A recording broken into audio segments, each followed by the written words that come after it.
Hello. I have another reading video for you today. I'm going to go ahead and use my card method this time. And so hold a question in your heart. I know you have one. The I Ching is a tool that is excellent for helping you to frame yourself within a situation. So hold that situation, hold that questioning uncertainty that you have in that situation about how you should be in it. And let's see what the I Ching can tell you. Um, I ask the ancestors, guides, and guardians to bring us an answer for the questions we have in our hearts today.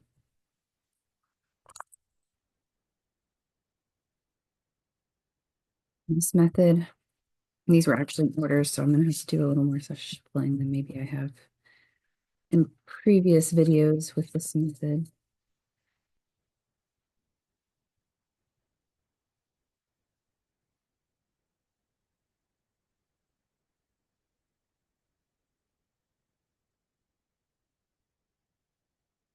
Okay.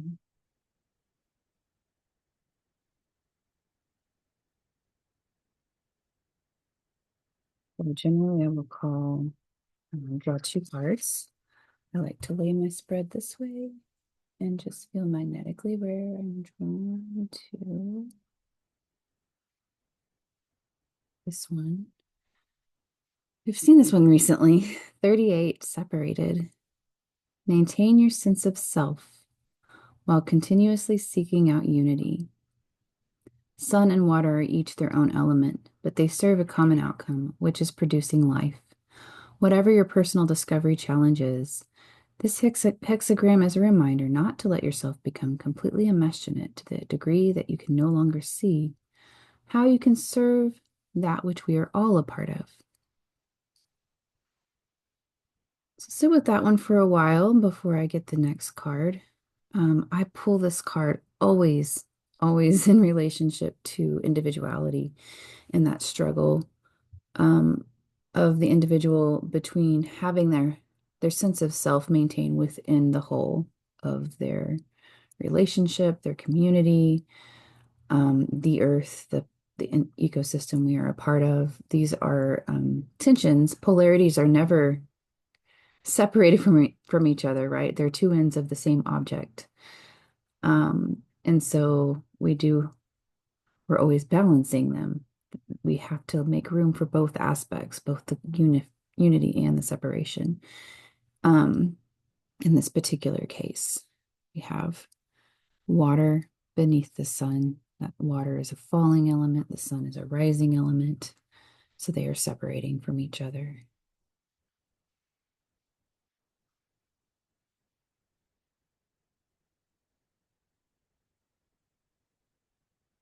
Let's see what our next card is.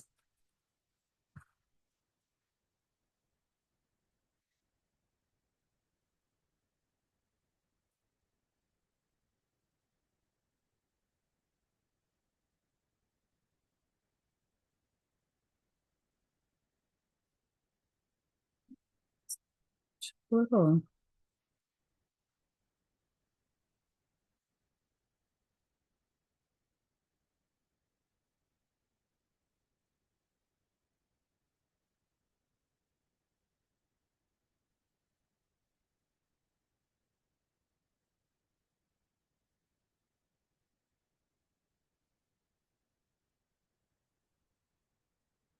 Very interesting.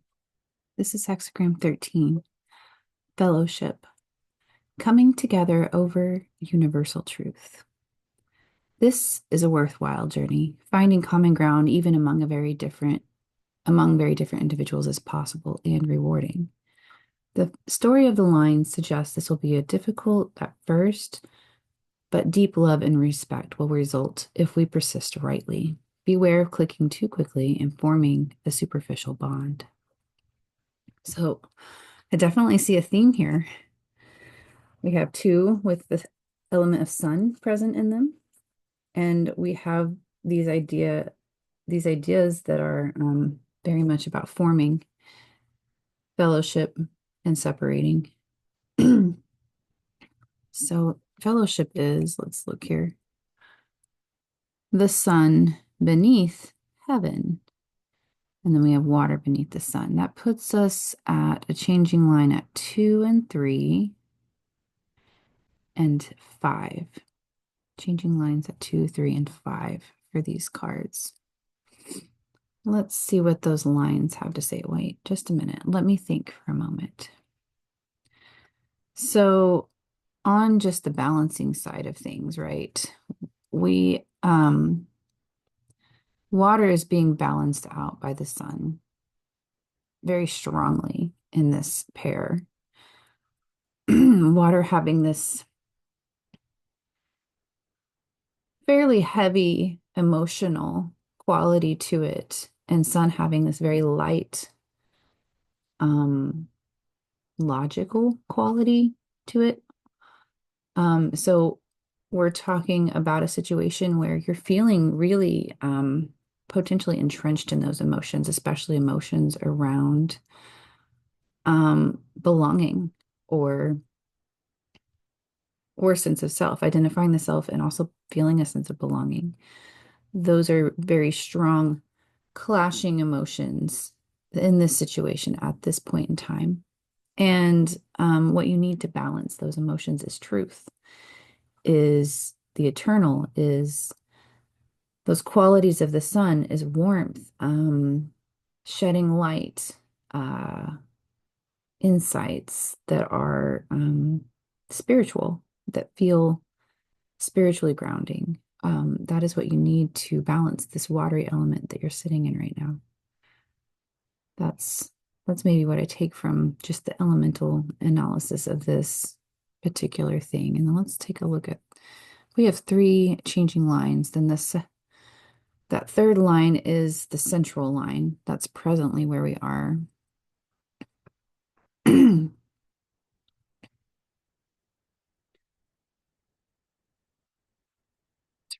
Third line.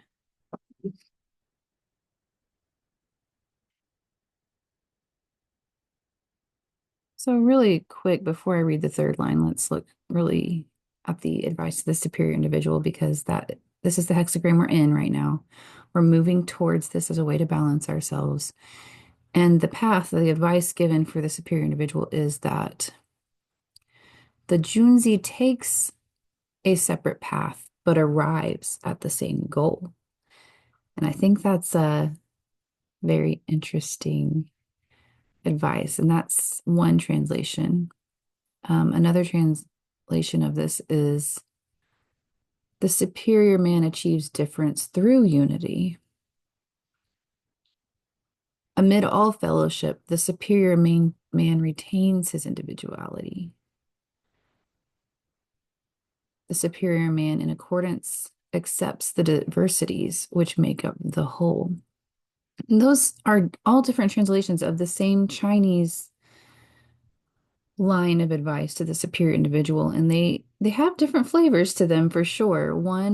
But I think if we're reading them as a common, what we're getting is this sense of you may be feeling like you're at odds with your fellowship, your group, your family, your community, whatever it is that you're feeling this reading is resonating for you. And you're feeling at odds. You're feeling like there may be unresolvable differences. And the advice is to find the greater unity, that those diversities can be accepted within a greater whole of some sort. That may be in the one case where it's translated, you take separate paths but arrive at the same goal. But that might not be the only course of action. I think that action may resonate with some of you very strongly. But I don't want to say that's the only way to approach this, given this reading. There may be an action that is about finding respect for differences, but still finding somewhere out there a goal that we can still look towards to unite us, even though we still have our differences, right? Those are 2 ways to approach this. Let's look at line 3. I'm going to look at line 2 first. So Line two is this second line that's going from a solid to a broken. And that's a past line. Usually that's how I look at that. Um, and so the translations here say one meets their Lord in a narrow street or a narrow lane. Meeting your superior in an alley. So you've been forced to confront something, forced to confront a higher version of yourself, or somebody who has authority over you. Um, you felt restricted in that situation. I'm going to say that, this could be your higher self, but this could very literally be that you were in a room with a superior and your actions were very limited. You were completely confined in that situation. You had what felt like zero options. Um, but that stress was at least a teacher to you. There was something to be learned from that stress that situation put you in. I'm going to look at just a different source really quick.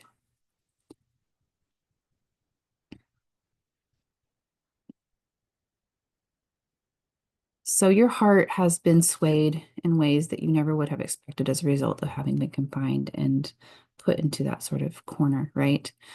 Line three is where we're at right now. And so that's the third line, going from broken to solid. You tried to force your way through and you met really strong opposers, right? And it's it's forcing you to realize that there's a path in that place where you've been pushing very strongly that might not be fruitful. And may be more resourceful, more fruitful, to rededicate in a different way, to just find that other path. I know I said that there were two options here based on those different translations, but this is feeling, based on this line here, where you're at in the situation, that the new path could be the wiser solution here.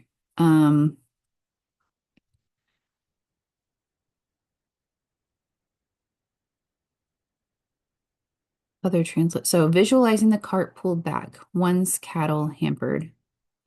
That is line three's one of their translations. He sees his cart pulled back, the oxen led away, and the forehead of the carter is tattooed, and his nose is cut off.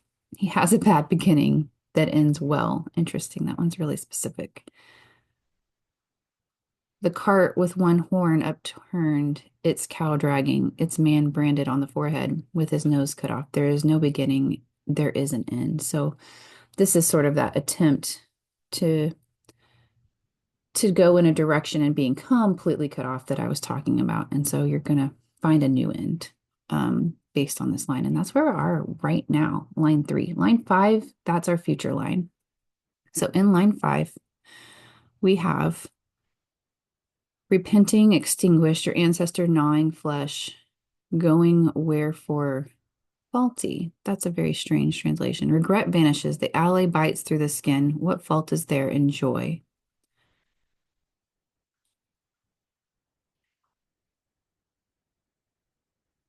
This is about finding that deeper joy, right? Having sort of like what feels like a surface level, these injuries that you've faced are surface level, and there is a deeper joy that is now going to be on your path as a result of this. Let me look at my other translation right quick.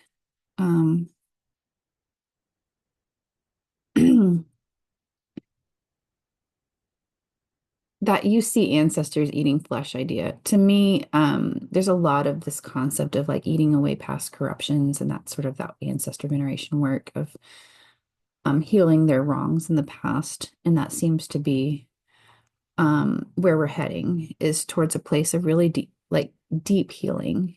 The wounds that you're facing in this lifetime, for example, may be surface level compared to the healing that you're going to achieve from those generations of harms, right? Um, Deep powers are reaching out to you to confer their energy and spirit. You will be returned to the flow like an animal led on a leash. Forget glory, forget achievement. Give open-handedly to those around you. Do not impose yourself. Be decisive and part from the past. Step out to meet a new destiny and gather energy for a new move. So this is that really like finding purpose in that new path that you're selecting to go on as a result of really just meeting a brick wall, right? Um, a brick wall that cut off your nose. And so that's where I think the lines are taking us. Let's look at fellowship for just a minute because this is where you're arriving on your new path. Is this coming together over universal truth? This is a new belonging with a new group, potentially, a reforming. Uh, this, let's look at this one right quick. Sorry, was this number 13?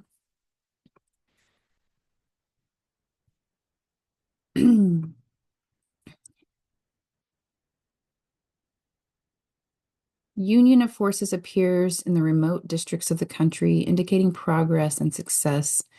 It will be advantageous to cross the great stream. It will be advantageous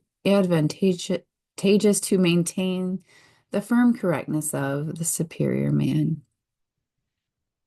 The Junzi distinguishes things by their kinds, uses sorting of the clans to mark off their beings, organizes kinship groups and sorts them out. Interesting. I think that's all I'm going to be able to do today, based on my timeline for this particular reading. I feel like it's been productive, and I hope that you found some sort of orientation for your question.